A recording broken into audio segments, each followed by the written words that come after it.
ராஜா எப்ப போங்க? இப்பதான் சார் வரேன். என்ன இப்படி இணைச்சு போயிருக்கீங்க? கொஞ்ச நாளா நீங்க என்ன பாக்காதனால உங்க கண்ணுக்கு அப்படி தெரியுது. ராமநாதன் எப்படி இருக்காரு? ரொம்ப சௌக்கியமா இருக்காரு. இந்தாங்க சார். என்ன இது? என்னை வளர்த்து ஆளாக்கி வாழ வச்ச தெய்வத்துக்கு நான் செலுத்துற சின்ன காணி. அப்படின்னா நான் வேலையில சேர்ந்து வாங்கின முதல் மாச சம்பள பணம் சார். இதெல்லாம் எனக்கு இருக்கு, நீங்க வச்சுக்கோ சார். என்ன சார் இது? எந்த பையனும் தான் வாங்கிய முதல் மாச சம்பளத்தை தன்னை பெஸ்ட் வளர்த்து ஆளாக்கிய தாய் தகவல்கிட்ட கொடுத்து ஆசீர்வாதம் வாங்கிக்கணும் தான் நினைப்பான். என்னை பொறுத்த வரைக்கும் எனக்கு அப்பா அம்மா தெய்வம் எல்லாமே நீங்க தான் சார். இதை வாங்கிக்கிட்டு என்ன ஆசீர்வாதம் பண்ணுங்க சார். ராஜா, இதை வாங்கிட்டா உன்னை ஆசீர்வாதம் பண்ணணும்னு அவசியமே இல்லை. என்னுடைய அன்பும் ஆசையும் உனக்கு எப்பவும் இருக்கும். பணத்தனியே வச்சுப்பா சார். கையாலேயே சம்பாதிச்சு பெற்றவங்கள்ட்ட கொடுத்து பெருமைப்பட வேண்டியது ஒரு பிள்ளையுடைய கடமை. நான் உங்க மக மாதிரி சார். இதை ஏத்துக்கங்க சார். ராஜா, பணத்தை வச்சு அன்பை மதிப்பிட முடியாதுப்பா. நீ பிற்காலத்துல எனக்கு கை நிறைய சம்பாத்தியம் பண்ணி கொடுப்பேங்கிற எண்ணத்துல உன்னை நான் படிக்க வைக்கிறேன். அப்படி நான் நினைச்சிருந்தா பலனை எதிர்பார்த்த வியாபாரி ஆயிடுறேன். என்னுடைய லட்சியம் நீ உயர்ந்த நிலைக்கு வரணுங்கிறோம் சார். தயவு செஞ்சு மறுக்காதீங்க சார். இதை வாங்கிக்கங்க. ராஜா, உன் மனசு எனக்கு புரியுது.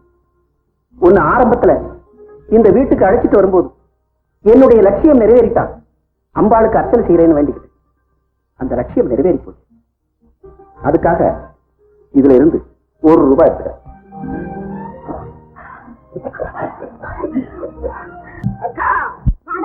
நல்லா இருக்கியா? நல்லா இருக்கேக்கா. மட்டுமா பேரி கூட சாப்பிடுவேன். இந்த வீட்டுக்கு வர அத்தனை பசங்களும் குடிகாரனுங்களாவே இருக்காங்க. அக்கா, இவ்வளவு அழகா இருக்க தெரியுமா? என்னடா சொன்ன? இல்லங்க, நான் சொல்லக்கா. அப்படி முத்தண்ணா சொன்னாரு. அது யாரு அது முத்தே? எங்க ஒர்க் ஷாப்ல வேலை செய்யற முத்தானிக்கு அவங்க வரங்களேன். இதுல கூட யோனிச்சிருக்கா, எப்படி வர்ணிச்சிருக்கா தெரியுமா?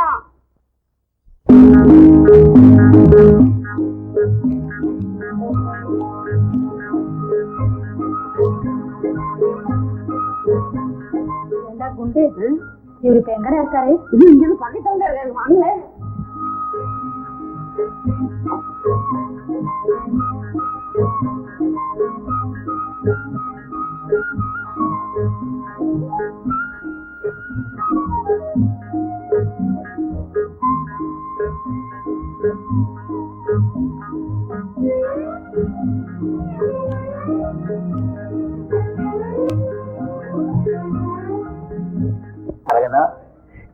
உட்கார பாத்தியா, என்ன பார்த்த உடனே உன் கூச்செல்லாம் தெளிஞ்சு போச்சு இல்ல?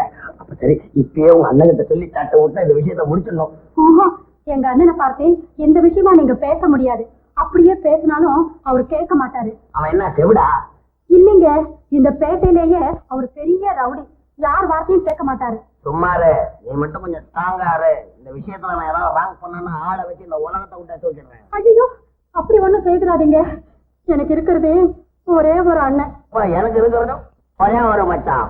ஆமா, இது அவனை விட பெரிய ரவுடியா கூட்டிக்கிட்டு வந்து அவனை பயம் உறுத்தி அவன் வாயாலேயே என் தங்கத்தை கட்டிக்க வச்சான்னு என்ன செஞ்சணும். அப்படி செய்தான். அப்படி ஏதாவது மிரட்டி கேளுங்க. ஆனா எங்க அண்ணனுக்கு ஒண்ணும் ஆயிடக்கூடாது. ஒன்னும் ஆவாதடா, என் கண்ணுல.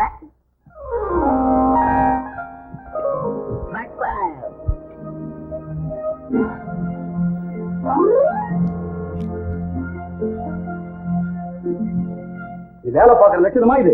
இங்க பானையில தண்ணி இருக்கிற லட்சணம். பக்கத்து வீட்டுல போய் தண்ணி குடிச்சிட்டு வரேன். நீ தண்ணி குடிச்ச லட்சணத்தை நான் பாத்துக்கிட்டு இருந்தேன். முத்து, இந்த மாதிரி வேலை இங்க வச்சுக்காத. ஒழுங்கா வேலை செய்யற மத்தவங்களுக்கு கெடுத்துட போடுறது. இந்த பாரு தங்குறாரு, என்னால ஒர்க் ஷாப்ல எத்தனை பையன் கட்டுவிட்டான். எங்க வரல நேட்டு பாப்போம். முத்து, நான் உங்க அப்பா கிட்ட படிச்சவன். அவருடைய புத்திமதி கேட்டு முன்னுக்கு வந்தவன். அப்படிப்பட்ட நல்லவருடைய மகன் நினைச்சுதான் உனக்கு இங்க வேலை போட்டு கொடுத்த. பாரு தங்குறாரு, அப்பா அம்மா உறவெல்லாம் நீ ஒன்னும் பார்க்க வேணாம். நான் ஒழுங்கா 8 மணி நேரம் என் டியூட்டியை பண்றேன்னா அதை மட்டும் பாரு. என் பர்சனல் மேட்டர்லாம் தலையிட்ட அவ்வளவு நல்லா இருக்காது. வணக்கம் சார். அப்பா தங்கராஜ், என்ன சௌக்கியமா இருக்கியா? ஒர்க் ஷாப் எப்படி நடக்குது? முத்து ஒழுங்கா வேலைக்கு வரானா? அதை பத்தி உங்ககிட்ட சொல்லிட்டு போலாம் சார் வந்தேன். என்ன சார், முத்து சரியா வேலைக்கு வரதில்லை. வந்தாலும் ஒழுங்கா வேலை செய்யறது இல்ல. கேட்டா எழுத்து பேசுறான். அதை உங்க காதல போடலாம் சார் வந்தேன். அப்படியா? எனக்கு தெரியாது. சரி, அவனை நான் கண்டிச்சு வைக்கிறேன். போயிட்டு எனக்கு அதெல்லாம் தெரியாது. பங்கனுக்கு நீங்க அவசியம் வந்துதான் ஆகணும். பையன் சபாபதியும் கூட்டிட்டு வந்துருக்கோம். இந்த பைல்ஸ் எல்லாம் பாத்தீங்கன்னாக்க டிஸ்பேச் பண்றது சௌரியமா. ராஜா, ஒரு முக்கியமான விஷயம் சொல்ல மறந்துட்டேன். நாளைக்கு என் மகளோட பிறந்த நாள் விழா. ஆமா, அந்த விழாவுக்கு பெரிய பெரிய மனுஷங்க எல்லாம் வரப்போறாங்க. அந்த ஃபங்க்ஷன்ல நீதான் சீஃப் கெஸ்ட். நான் சொன்னதுதான்.